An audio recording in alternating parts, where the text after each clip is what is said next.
from the audience wanted to learn more about your views with respect to ethnic minorities in China, and also how is that perceived by the West?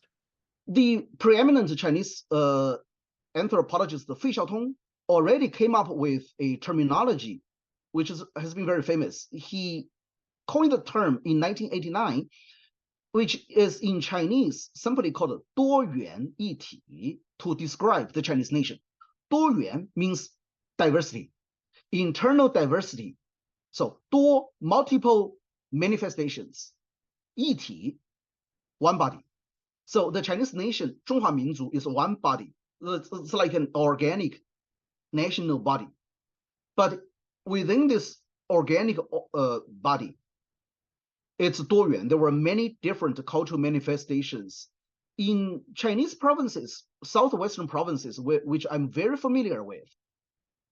The laws and government policies allowed and encouraged ethnic minority festivals like the torch festivals of the Yi people. It's called April 8th, or the eighth day of the fourth lunar month of the Miao people, and the government would order the blockade of the road for the ethnic minority people to have their parade, like a torch parade for the Yi people. Cultural events happened in America too. It's not that new, but there's one thing about law and policy I want to highlight. In China, there are 55 minority nationalities. 少数民族, 55 ethnic minorities, whether they should be called ethnic, because ethnic and ethnicity, ethnic studies, they are also Western concepts. They are gradually being accepted in China, but conceptually, theoretically, it takes some time for Chinese people to gradually approach the concept of ethnicity versus fixed minority nationalities. There's lots of debates. I had a very constructive and educational conversation with the leading Chinese cultural anthropologist, Professor Ma Rong from Peking University, in his office a couple of years ago. We had a very good conversation about the Chinese ethnic or minority nationality 少数民族 policies. What can be changed? What should be retained? Very interesting. I only want to point out one thing for the audience to consider. There are 55 minority nationalities in China, plus one, the majority. Yes, demographically, the Han is the majority. No one can change it. So in China, people would say there are 56 nationalities. 56 nationalities means 55 minorities plus one majority. But the Han people are considered one of the 56. The Chinese government does not adopt the category of race. For instance, the Russian Chinese in China it's called 俄罗斯族, so Han 族, 俄罗斯族, they are Russian Chinese. They are one of these 56, but they are not called Caucasian or race, because race is not applied in Chinese case. All of these minority nationalities plus Han are called nationalities. In this sense, legally, it's equal. Han is one of the 56.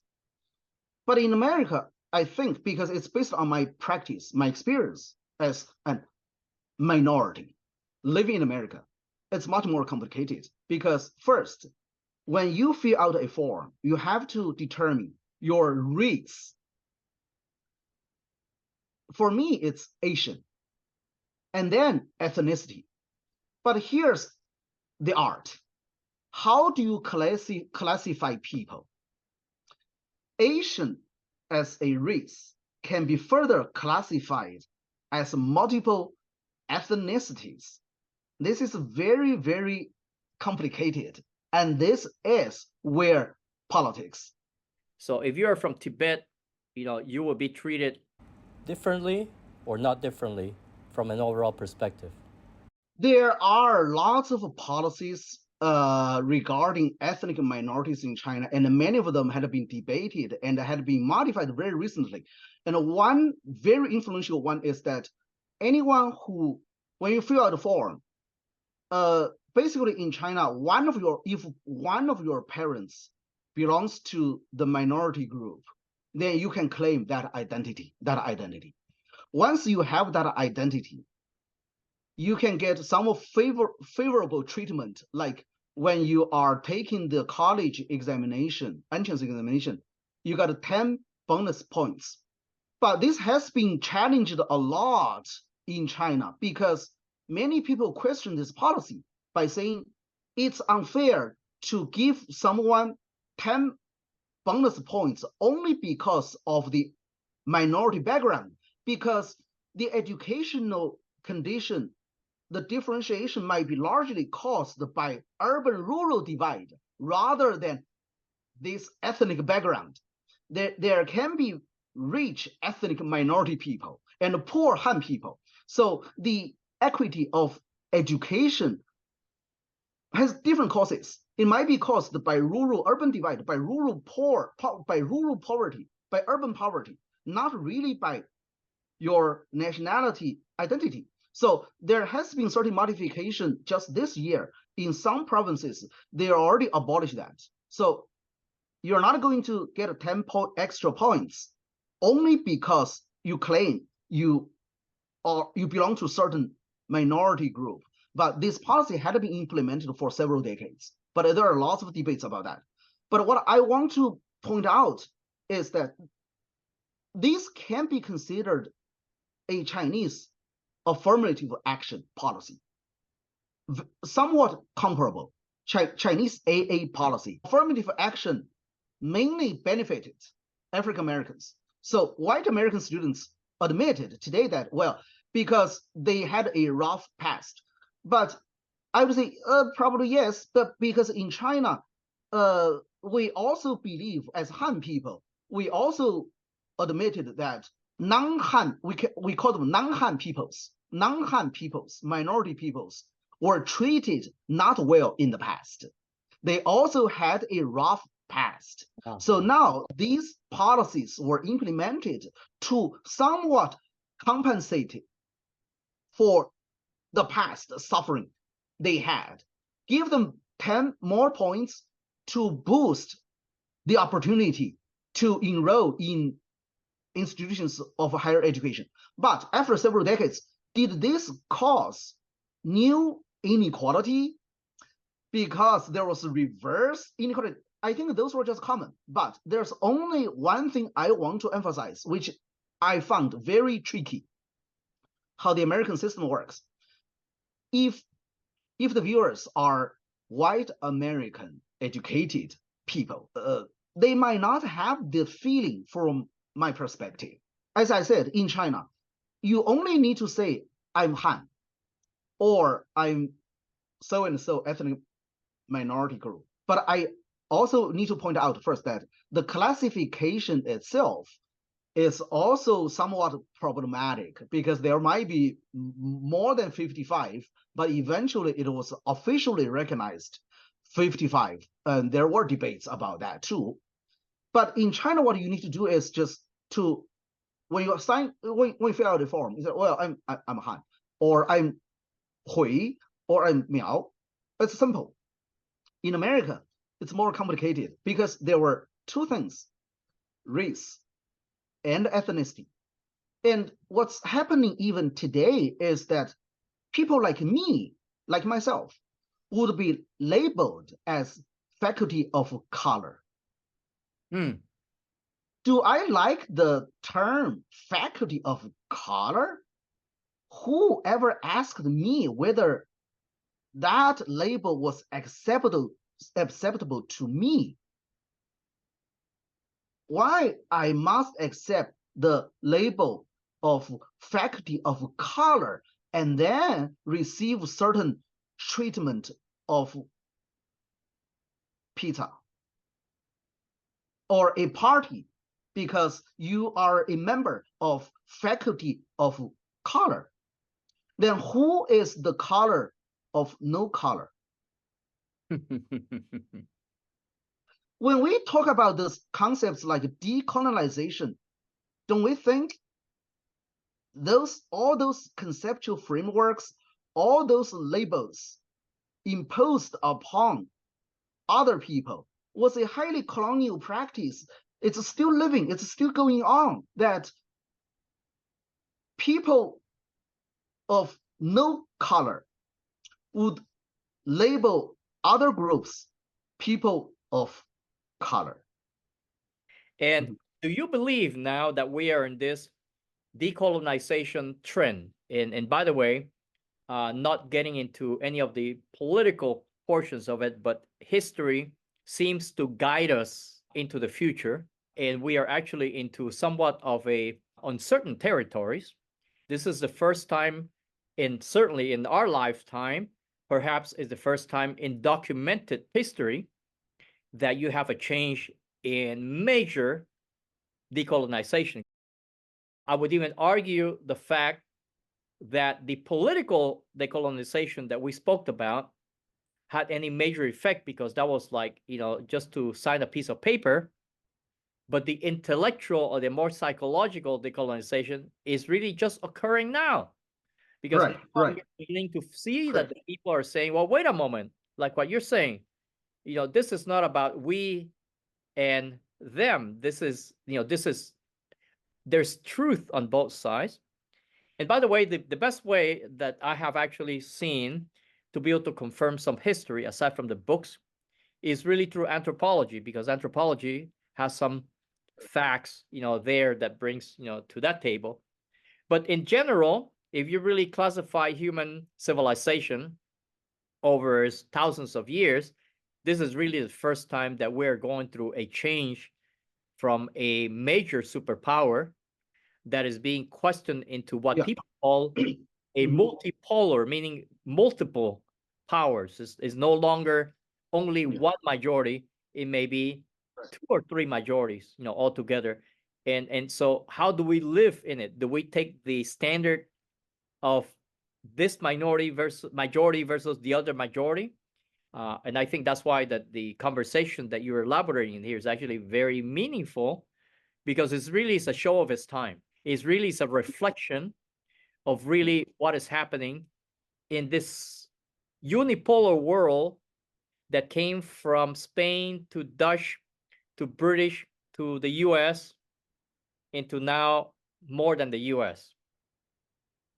All right, thank you. I just want to probably conclude to wrap up my discussion with this article, because I do lots of readings on a daily basis. This was a journal article written by scholars from Finland, Northern European country.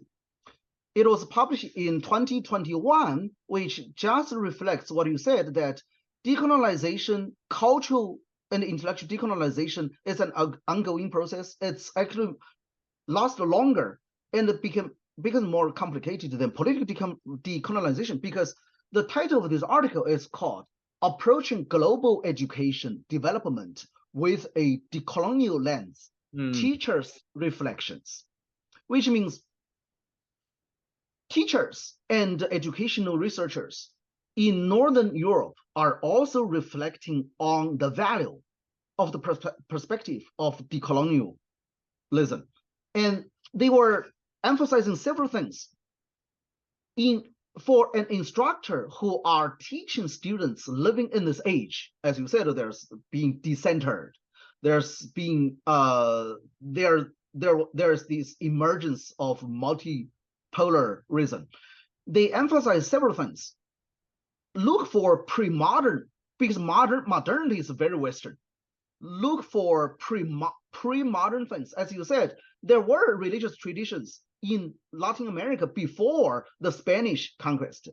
We look for this pre-modern, so-called pre-modern cultural traditions, non-Western traditions.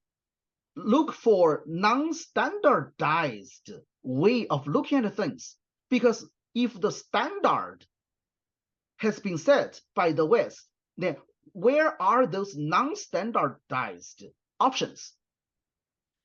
We look for things that had been omitted, voices that had been silenced, right?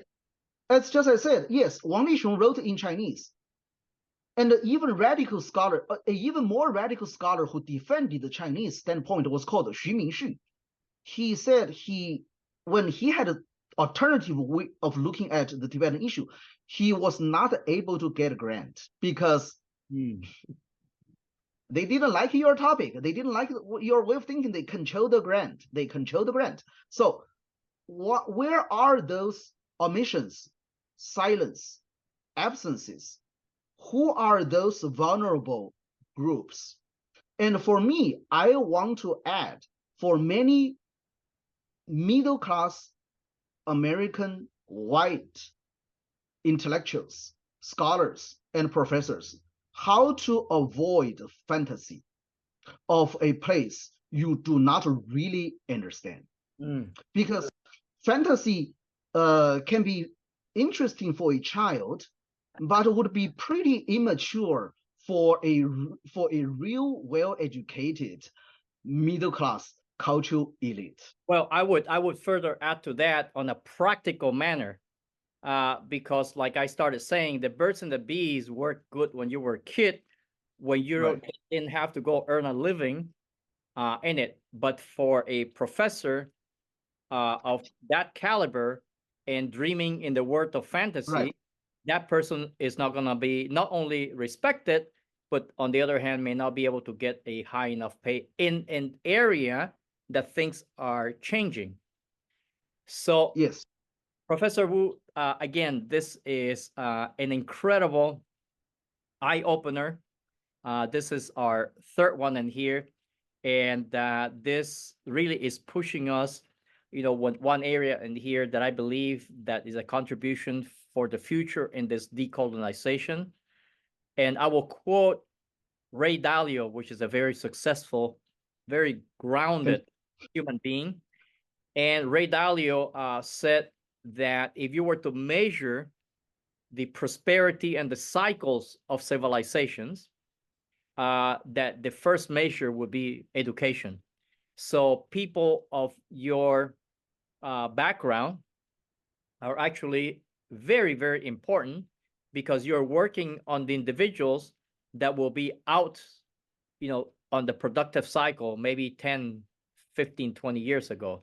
And if they have a fantasy and they land into a place that fantasy is not accepted, then the degree by which they are spending money and time and effort in it would be simply go to waste, don't you think? Yes, I agree. And I want to even cite anthropologist Melvin Goldstein. I remember somewhere in his book, he said he went to Tibet and he met with the Tibetan people. And the Tibetan people, one Tibetan person asked him, it's like the conversation was like, oh, well, yes, we want our freedom, but we just count on America. We are waiting for American people to rescue us. And the Goldstein was like, oh, no. We never say that. Don't count on us. Then I would say, yes, this type of fantasy of American middle class, American writers, and American scholars, professors who do not really do serious investigation and reading, create this myth, not only mislead American students, but also mislead some Tibetans. What if they count on you? What are you going to respond? Thank you. Thank you very much. Thank you.